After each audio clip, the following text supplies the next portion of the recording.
गोपीचंद पडळकरांचा जयंत पाटलांवर घणाघात. जयंत पाटील यांच्या राजकारणावर मी थुंकतो.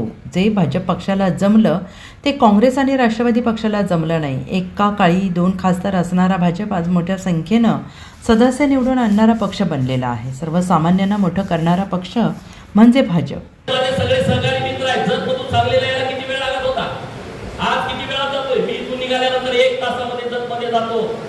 इथून 1-1.5 तास फक्त मिरज मधून निघाल्याच्या नंतर नागस फाट्यावरती जायला लागत होता. आज परिस्थिती बदलली. ड्रायव्हर झोपतोय, त्याला वाटते घरात काय का गाडी काय कळत नाही, एक फटा सुद्धा नाही रोडला. ही परिस्थिती आहे. ही परिस्थिती उगाच तयार झाली नाही, आपल्या पार्टीने केली आहे.